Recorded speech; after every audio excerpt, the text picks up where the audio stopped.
know it's a very cold evening. First and foremost, I want to thank everyone for being here. Indy Legends is a group of racers who put on an event at Indianapolis Raceway Park. It's all vintage historical race cars, Indy cars, and our event is in June at Indianapolis Raceway Park. June 28th and June 29th. And it's a historical Indy cars of all eras. Ragtime racers will be there, that's pre-war. We'll have rear-end engine cars and front-end Indy cars, current Indy cars, and also we just added Indy lights. So a lot of cars hopefully coming in that the spectators can come in and watch them go. We're not racing, we are having track time. It's all about track time. Right. If it all works out good, we should have 32 15-minute sessions. So there's a lot of track time.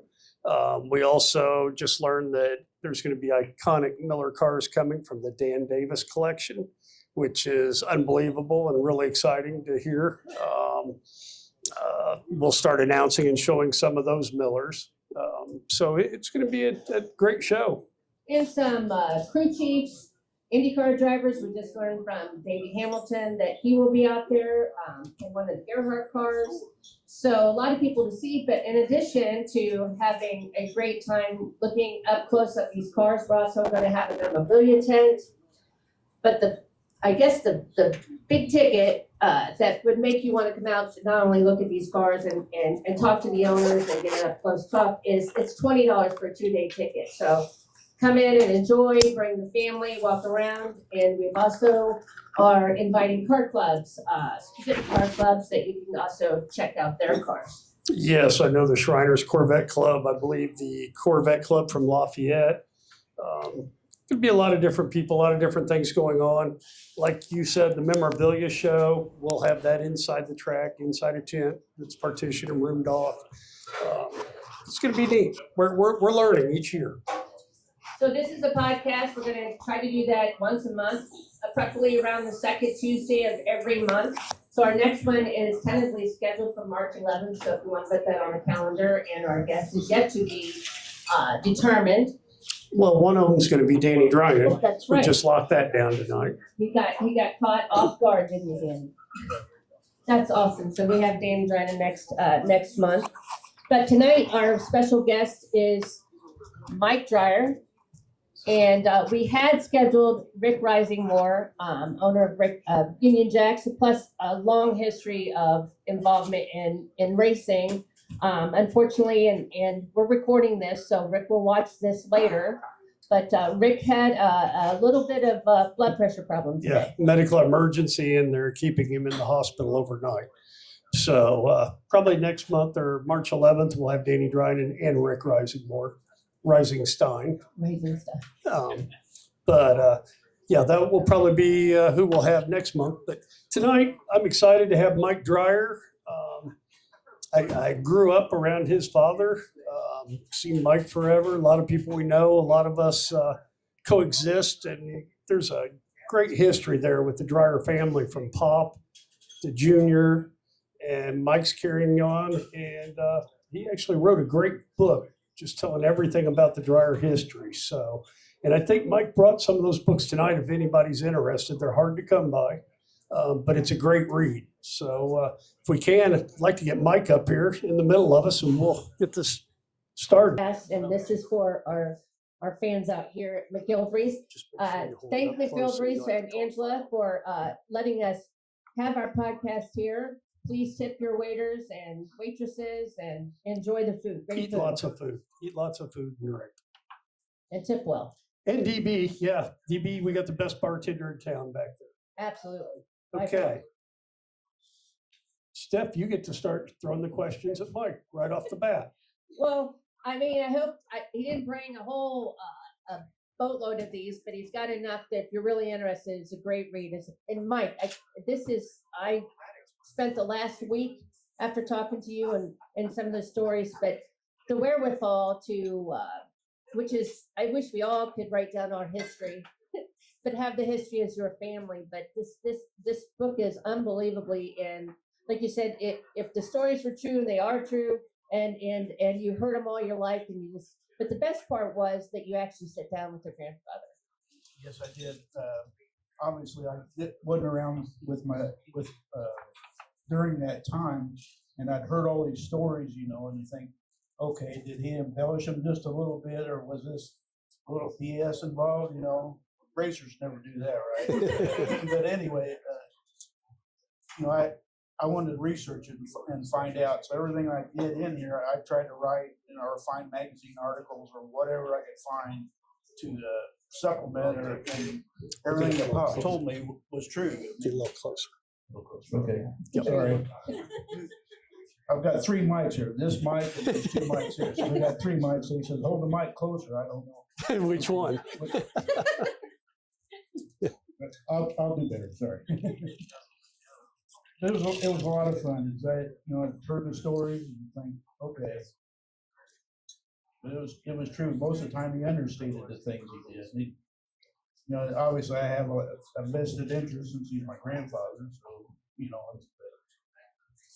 But it was interesting. We were talking last week, and you told me the story about how your grandfather got here. It was actually an accident.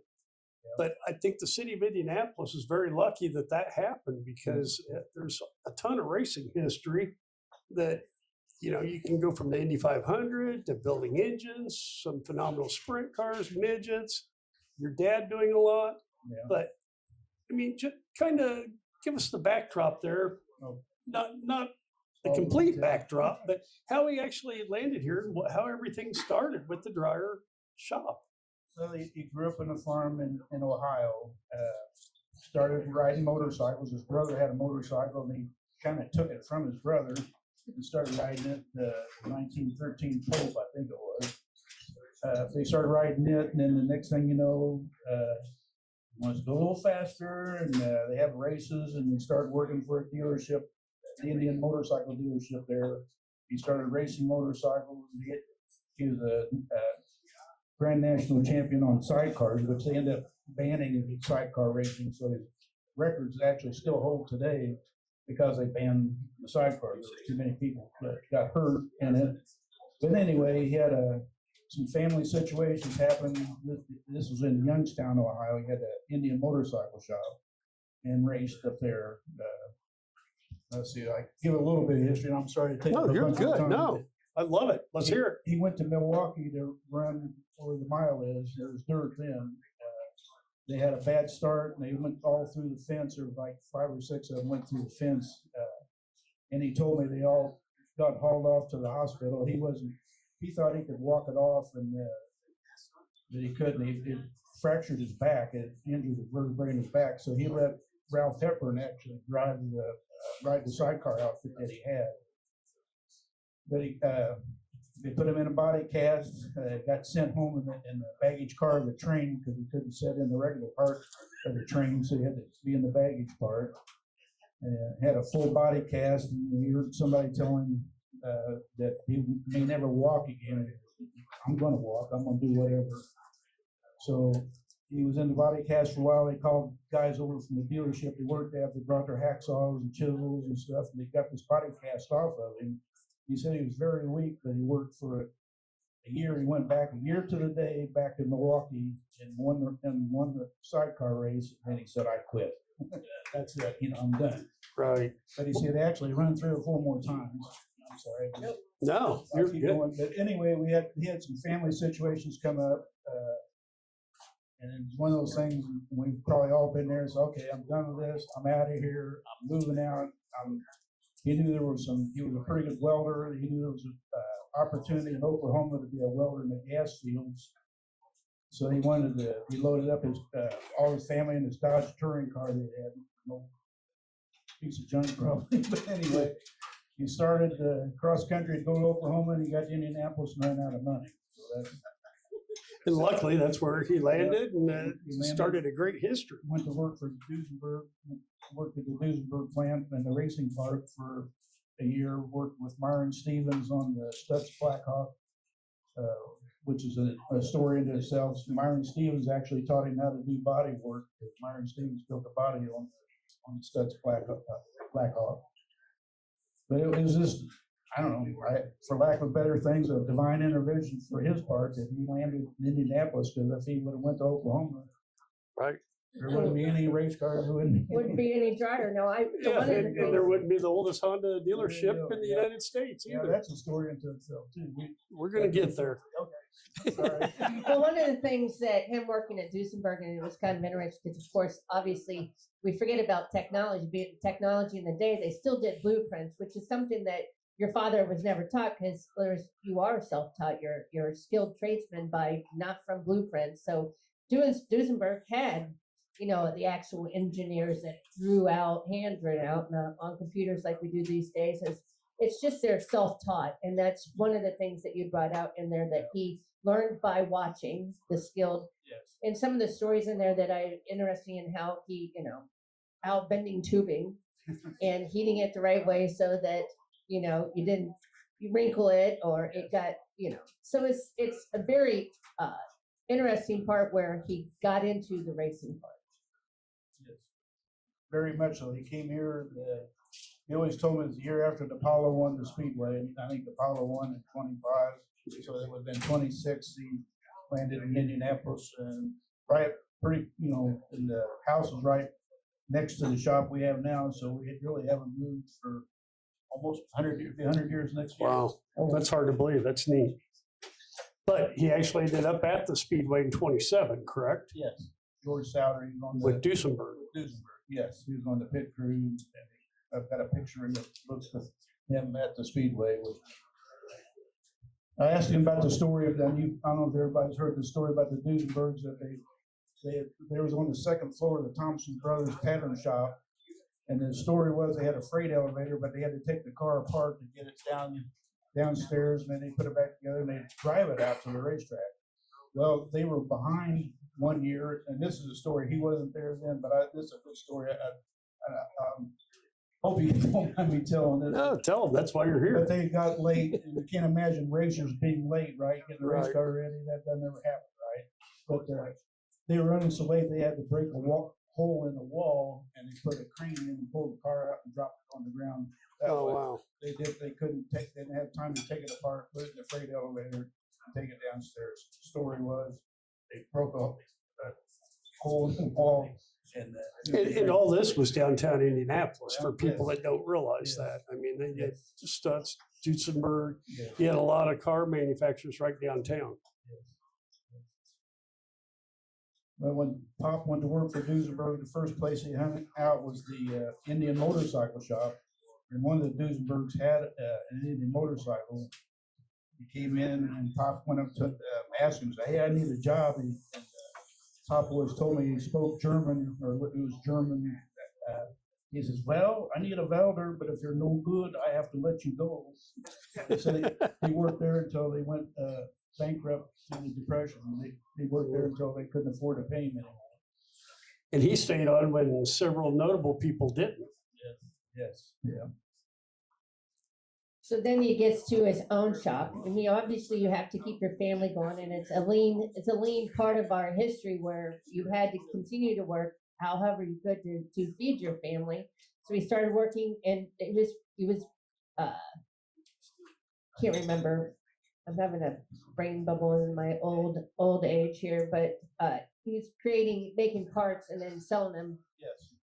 His specialty at that time was making manifolds. Manifolds. Exhaust manifolds and intake manifolds, because they were all, you had an intake log on a lot of the old cars where they had, and then the headers had to be formed a certain way, but that was his specialty. He told me he made one header one time, the guy said it didn't run right. I don't know if anybody's ever made an exhaust header, but you start off with a flange, then you had to cut holes in it for the exhaust ports. Well, he forgot to cut one of the holes in one of the exhaust ports, so that cylinder didn't Wasn't really working pressure real to well, it. yeah. Wasn't working. He did that in his basement of his house. It's kind of a sad story. His wife at the time, they needed the furnace, but Pop needed a grinder for the shop. And, he said, "Well, do I buy a new furnace for the house or a coal furnace?" Probably at that time. A new furnace or a new grinder? Well, his wife says, "Buy the grinder." So he bought it, but she died right right after my dad was born, they had pneumonia, and Papa was never forgave himself. He said I should have bought the furnace and kept her going, but that's not the way it went. She wanted him to have her new grinder, and we still have that grinder at the shop. Oh, neat, neat. Yeah, when you walk in your shop, there's a lot of history still around there. And I've been in back rooms back in years ago, and there was some of Pop's engines and a lot of different things there that's pretty incredible. And I know at our shop, we have some of the original drawings from Pop's engines from 1932. And he was way ahead of his time. I mean, he was right there with the Miller Group building the Offenhauser. And his engine was a lot like their engine. Yes. One big difference, Offenhauser didn't have a head gasket, but his had a, you could take the head off from the cylinders. He had the copper O-ring for the head gasket. Offenhauser, if you look on those, the head and the cylinder in one piece was kind of one big chunk like a tractor. Kind of hard to put valves and doing right. Grinding valve seats, and those Pops was a little different. So successful in building his cars. It took, I mean, I love the pictures in the book, and I'm telling you, you got to get the book.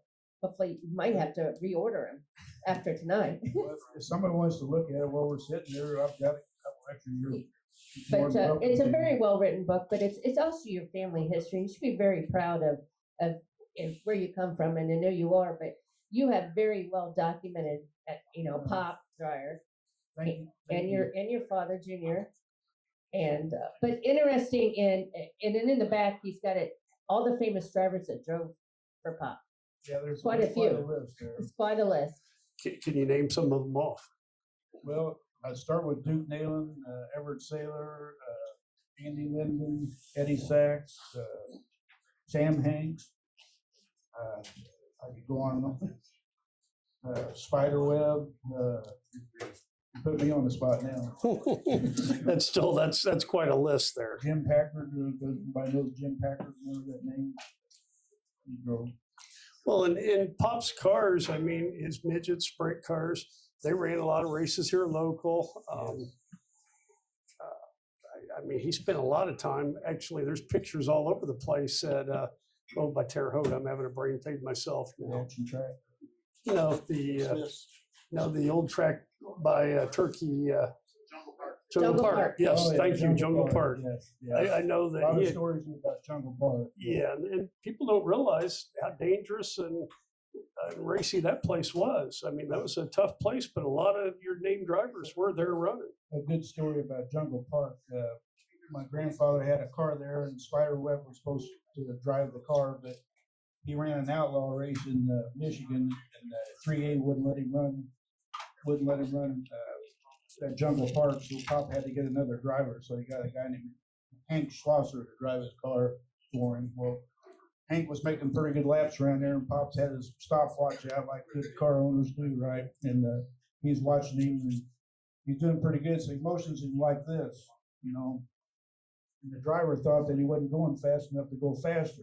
Well, next thing you know, the car has cartwheels down the back. Pop was just trying to get him to pull in the pits, right? Pull him in, so you're good. Let's go qualify this thing. We're done.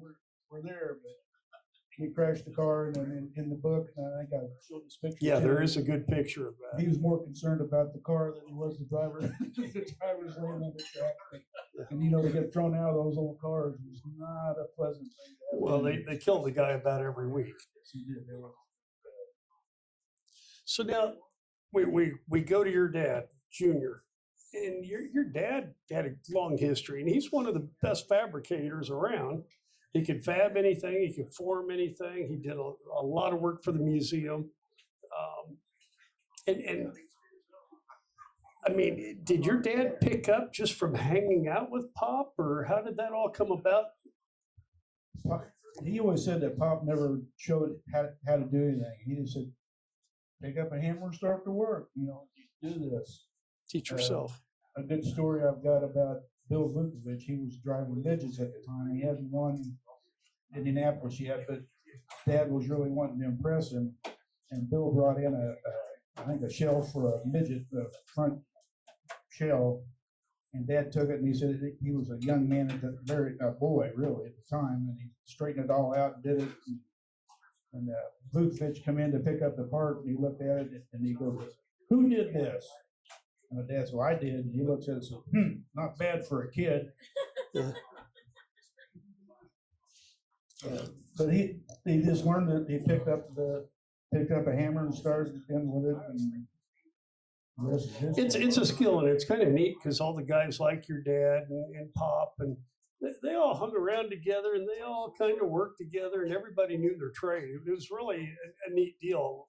Those guys were very talented. Yeah, they were. I know I listened to Dad or helped him a few times in those power hammers that they had. It's a wonder I can hear anything right now. I don't know if anybody's been around the power hammers. Oh yeah, the planishing hammers and all that. And of course, we didn't wear any hearing protection or anything like that. But, this is the way it was. Now, I want to get to the motorcycle. How did that all come about? Where you actually became a dealership? And right now, you are the oldest Honda dealership in the United States, Yes. period. Yeah, my grandfather saw an ad, he claims, in Popular Mechanics, but I think we've kind of debunked that. We kind of think Honda got a hold of him, but we're not sure. But anyway, he just saw an ad for a Japanese motorcycle, and this is right in 1958 or something like that. My dad kind of looks at it and says, "You really want those things? They're ugly. They got square headlights and square fenders, and they're just ugly." Because at the time we had PSA and BMW. But the back up, that's for Honda. But to back up a little bit, Jim Packard came to the shop. He just got out of the Army, and he wanted to be a race driver.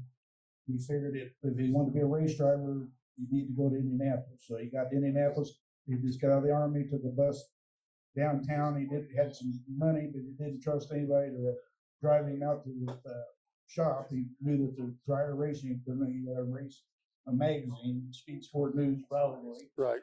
And he walked all the way to the shop from the bus station.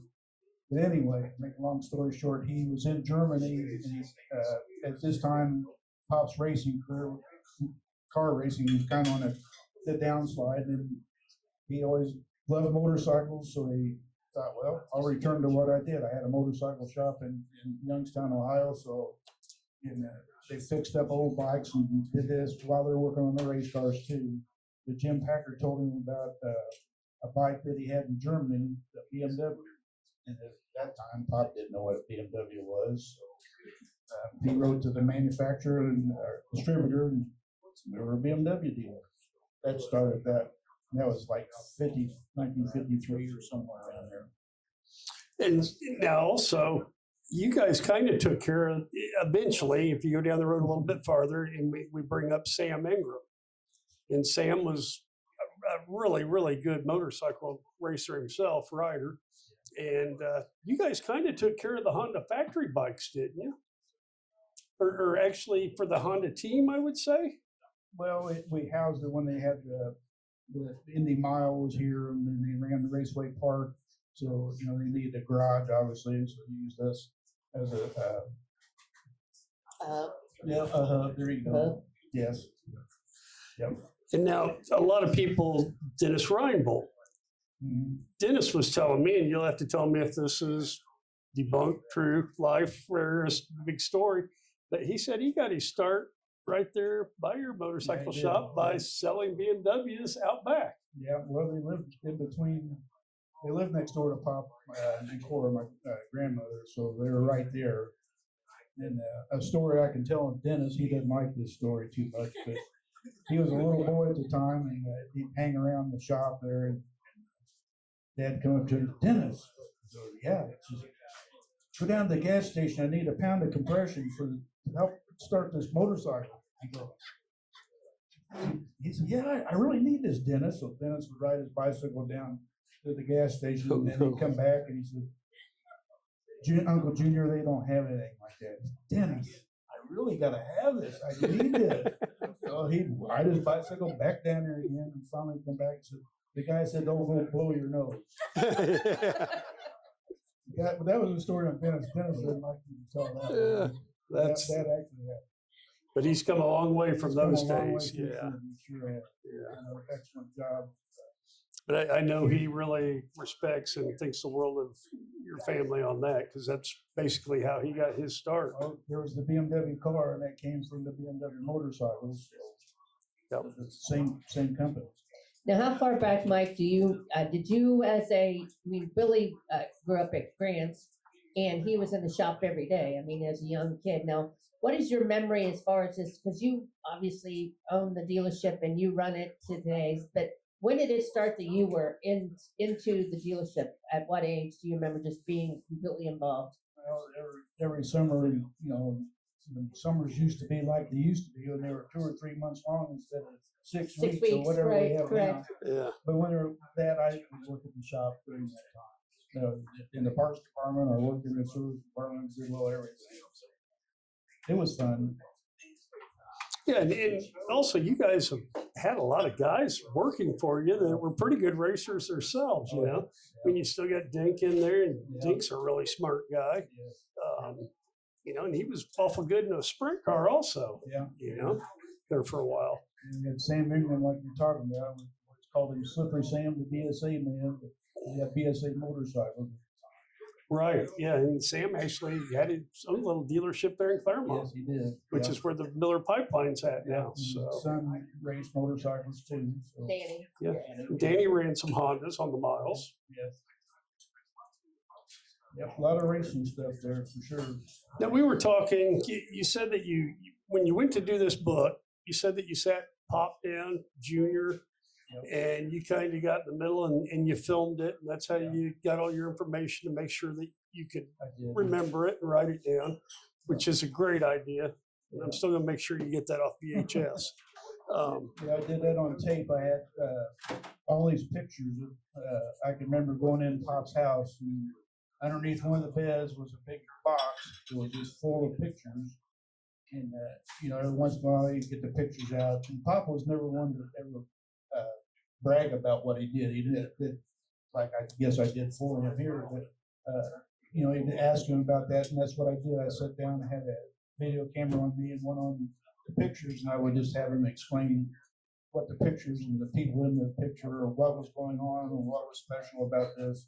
And thank goodness we got some good photographers that took pictures like that, because so much of what we do, and with all this digital stuff that we have today, I don't know if we're, once the cloud disappears or your phone's gone or whatever, we're kind of gone. But that was fun. I had to sit down with my grandfather and went through all his hundreds of pictures, really, and had him talk about it. I'm curious though, because your dad was kind of low key too. It took a while for him to get to know you, where he would talk to you, and great guy. Junior was the best. But was it tough to get your dad and your grandpa to sit down and do that with you, or were they all for it? Because I know sometimes those old guys are hard to get them to sit down and talk about themselves. Well, Dad never really did, because he was always busy. But Grandpa, as the older he got, I think mellowed out a little bit, like we all do, just a little bit.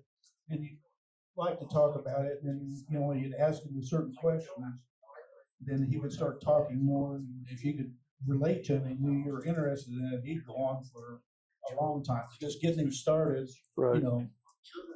Some pictures, and if we get Mike to sit up here, I know I want to get him to sign our book. If anybody wants a book, Mike has some here. But he brought some neat old pictures that if you have any questions, please come up and talk to Mike and ask him about these, because they're old racing pictures of Pop sprint cars, midgets. And there's one picture that I'm trying to get Mike to get me a copy of. In our driveway, our property was owned by his dad, and Mike actually grew up where our shop is. Absolutely, yeah. And he's got a neat picture, because back then they used to supply all the little 50s and 70s for the yellow shirts at the Speedway. And there's a picture with all those bikes lined up all the way up the driveway. Yeah, Mike helped put it together, didn't it, Mike? And phenomenal. They've done a lot of neat stuff. So there's a story about that. Grant's wife, Doris, came to my dad and said, "I'm buying your house." My dad said, "Well, I didn't know it was for sale." Said, "Doesn't matter, we're buying it." Yeah. And They did. Yeah, brought a check the next day and bought it, and Junior claims he got double out of what he paid for it, so he was happy. He just got his garage the way he wanted it and everything in there, and time to move. And then you did visit the house, and you had a little bit of memories, that your sister came with you. Yes. So it was kind of a nice memory lane for you to come by the shop. And we keep a room in there that's basically Pop, Junior, all their tooling, and it's part of our museum at our shop. So There's a story about that I can tell from we have the Oh, time. good. Okay. When I was a young man, my dad restored the car that Louis Meyer won the Indianapolis Motor Speedway. I think it was 25 or 27. One of the other. His car number 14, the gold 14 Miller. If anybody's seen that. beautiful car. Well, my dad built they were doing the body work, and he built this radiator for him. He had the radiator cord, and then he made this copper radiator tank up on top of it. It was hand hammered out of copper. And he just got it done. He had it sitting up on the bench. And here I am, I don't know, 10, 11, 12 years old, whatever I was. I needed a screwdriver or a wrench or something for my bicycle. So I climbed up on the bench and I knocked this thing on the floor. And it puts this nice big dent in the top of the radiator thing. And it's probably a small miracle I'm still alive right now. But my dad took it, had to unsolder the whole thing, took it back, unhammered, took a hammer and chewed it back out, soldered it back up. So every time I see 14 over the Speedway, it just brings back memories. And for many years, for Father's Day or whatever, I'd buy my dad a picture of that car. And one of them, I had Louis Meyer sign the picture, and I've got that at home. But yeah, that was a pleasant memory, or unpleasant memory. Well, and I believe your dad did a lot of work on the Marmon Wasp when they restored that. Yes. He's got a lot of the handiwork and craftsman skills in that. He formed a lot of the metal on that. Built the cars, built the mock-ups for Lloyd Ruby's car when Dave Laycock was the builder. The Mongoose, I don't know if anybody remembers the Mongoose. Yep, Gene White Firestone. Exactly. Those were built in your office, I guess. Right, yeah. Yeah, those were good times. Well, I appreciate you coming out tonight, Mike. We put you up here a little longer but you filled in for Rick, and hopefully Rick's feeling better. But love these stories and glad you came. But please come up and look at some of these pictures that Mike brought. Like I said, he's got some books here, and if you have a book, get Mike to sign it. But a lot of these are dated. This is 1935. Yeah, this is a picture. I found it going through some of the stuff, and somebody loaned it to us. But in the book, I talk about this. But in 1934, I guess it precedes the Chili Bowl a little bit. There was an indoor race in Chicago, and one of Pop's cars won the first race. It was Harold Shaw, no relation to Wilbur Shaw, but Harold Shaw won that race. But this picture is from Detroit in 1935. I think it was one of the first outdoor midget races in the Midwest, and it has my grandfather standing with his car number 10, which is one that he built. First few cars that he had motorcycle engines in them. They had a 4-cylinder Henderson engine in one of them, and a lot of them run Harleys too. The little Win Harleys run a lot of them, and Altos. Altos, yeah. The Altos, yeah. But that picture's from 1935. There's some pictures in here. The midget that was outside the house where Pop's the shop was behind the house. But in the 30s, you had to have a Dreyer midget if you were going to run up front, or a Dreyer sprint car. I mean, they were way ahead of their time. For 2 or 3 times in a row, Pop built a car a week, complete, starting from nothing. He did it for Ronnie Householder, and I can't remember the other guy did it for. But they built, and my grandfather said he was out in the shop almost 20 hours a day, it seemed like, and his wife would bring him a sandwich he'd eat and stop and eat and keep on going because all the body was hand hammered. The frames were, hand. But it was interesting. Like, I pulled up that price list the other day when you were there, and you could buy almost a complete kit car. What was $200 back then? Your whole race car. Is that why you ordered one from me? I said, I can't do it for that. I can give you the pictures maybe for that, but that's about it. Well, I just want to thank everybody for coming out tonight. Let's give Mike a big round of applause. Good stories. Thanks for your time. Someone wants a book, what's the cost of the book? 35. If you look on eBay right now, there's one for sale for $240. There is. Yeah, Yes, yeah. I saw it. I don't think the guy's gonna sell it. Oh, So he does have some extra books for 35. He's here to sign them. And it's definitely, Come up and ask some questions and talk to Mike. Stump the chump, I guess, right? thank you for coming. And Yes. our next podcast will be Tuesday night, March 11th. Yes. And we're on indylegends.com. Check out our website. Thank you to Carmen Franklin. Yes, Carmen Franklin. Carmen has her own photography. Anybody needs some photography needs or a photographer? That young lady right there is phenomenal. Thank you, And, McGilvery's. And Thank you. thank you, Mike. Thank you. yes, have a good evening.